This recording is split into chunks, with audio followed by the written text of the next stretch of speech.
Morning, guys. Welcome back to some science. We've been looking at plants and animals and the way they adapt.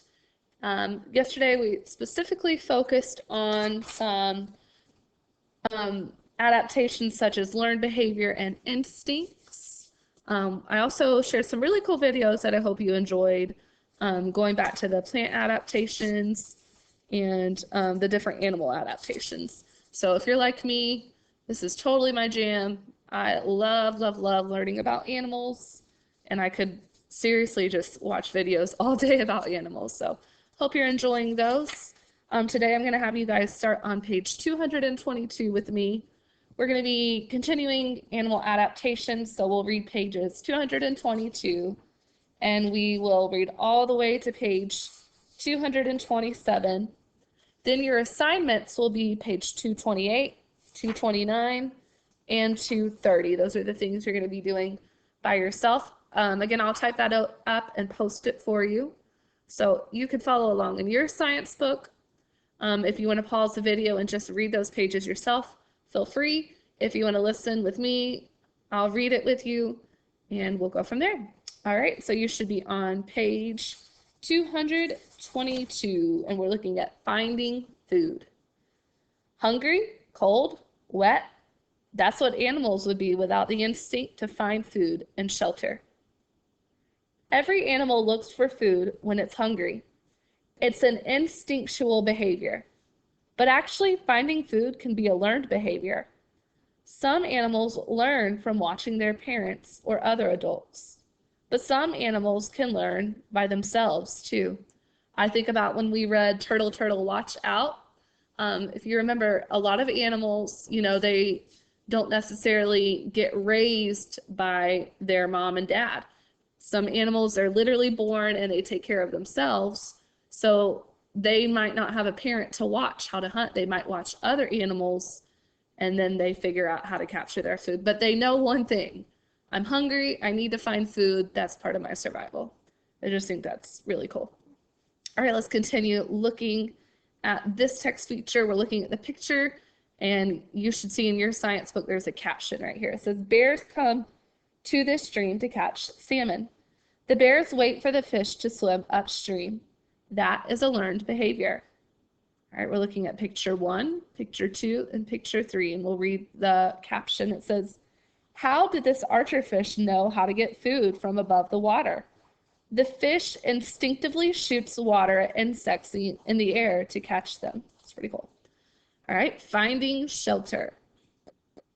These birds learned to build nests on buildings when trees were cut down. That is pretty unique to think about how many birds, living now, there didn't used to be all these buildings, and they have to build their home somewhere. If there's not a tree to build it in, they're going to build their nest on buildings. I had the house I used to live in, we would have birds lay nest on our porch. And as a matter of fact, sometimes I would take the hair out of my hairbrush and I would put it in the yard so that the birds could use my hair to build their nest. So that might sound weird, but it's actually a really good thing to build their nest out of. All right. A gopher uses what it has, soil and claws, to make a shelter in the ground. If you guys were following the Australian wildfires, many of the animals who lived underground were not harmed by the wildfires.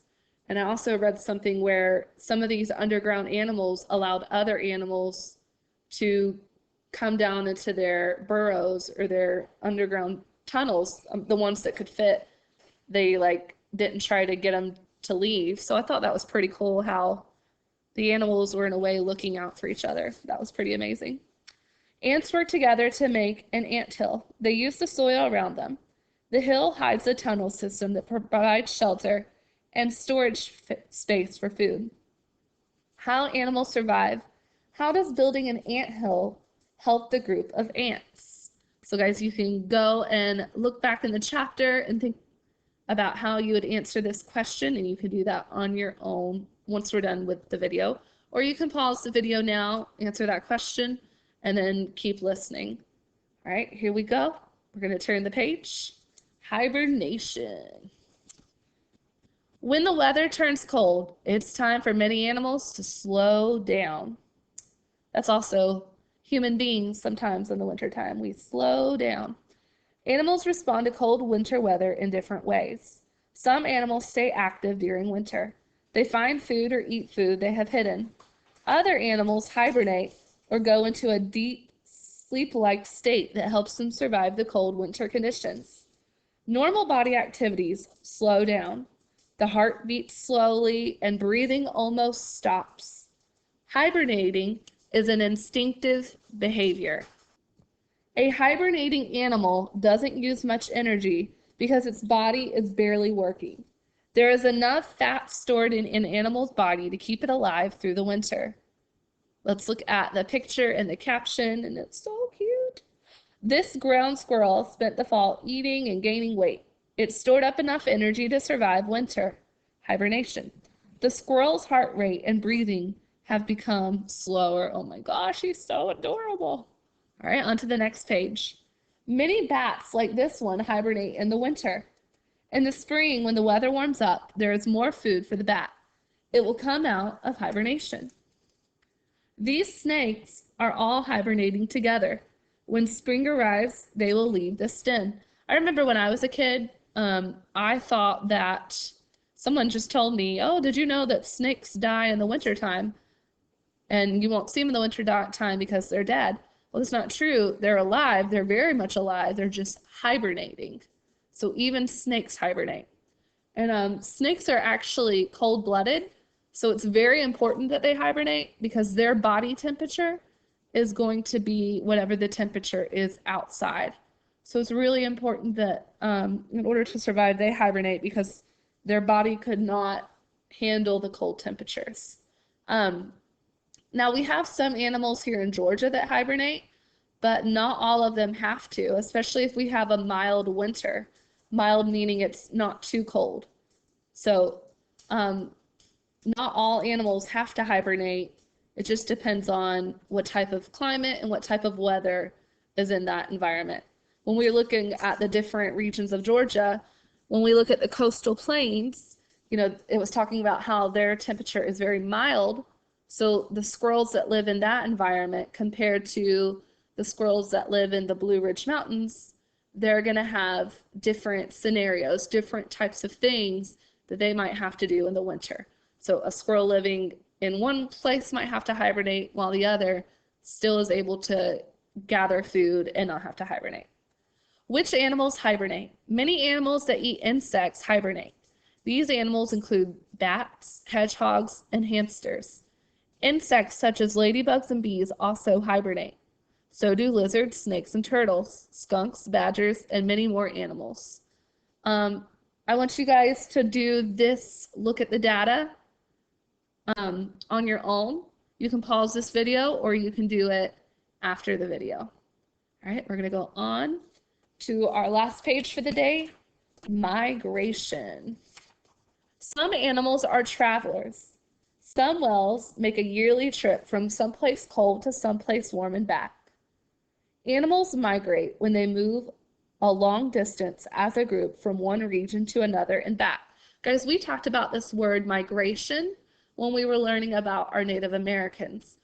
We had some tribes that were able to stay where they lived, but we had other tribes that had to migrate in order to find food. And that just goes back to even looking at the type of homes they had. We think about the tribes that had to live in teepees made of buffalo hide. Those teepees were very easy to break down and carry with you and migrate. So we've heard this word before. Whales swim to a warm place to mate. They swim to a different spot to give birth. Then they swim back to where they were to find food. Many animals, including birds and fish, migrate. Whales and some other animals teach their young the way to go. The path the animals take is learned, but knowing when to migrate is an instinct. Gray whales have one of the longest migration routes of any mammal. They travel up to 21,000 kilometers each year. Gray whales swim from the cold Arctic to warm Mexico to have their young. In the winter, when the land freezes over in the Arctic tundra, swans fly to the warmer south. When the weather warms up, the swans return to the Arctic, where they mate and wait for their eggs to hatch.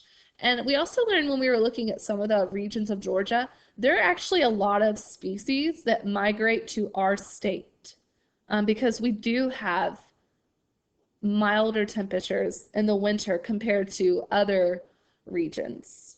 All right, migration routes of gray whales and tundra swans. Some animals use the sun and stars to find their way. That's an instinct. Some animals learn migration routes from other animals. So you guys are going to look at this page that says do the math. I want you guys to complete this page. Again, you can pause this video and do it now or do it at the end. So all the things we learned today, those are basically some review vocabulary words that we've been looking at during this unit, just in a little bit more detail. So you're going to go on now and you're going to be doing this page. It's page 228 and 229. And then you'll turn the page and also do page 230. And guys, please use your textbook, use these resources. If you don't have your textbook, you can just kind of look on what I created here on the slide and write it down on a piece of paper and think about how you would answer it. I know some of the pages got cut off just a little bit, but just do what you can. I know you guys are working really hard, and I hope you're enjoying this unit. Tomorrow we're going to be looking at ecosystems, and we're going to be looking at a little bit more vocabulary. And then by next week, we should be back into our Georgia habitats. We're just right now reviewing some of the basic vocabulary words that we need for this unit. So I will see you tomorrow. I'll also be posting some videos for you to enjoy and watch to go along with what you learned today.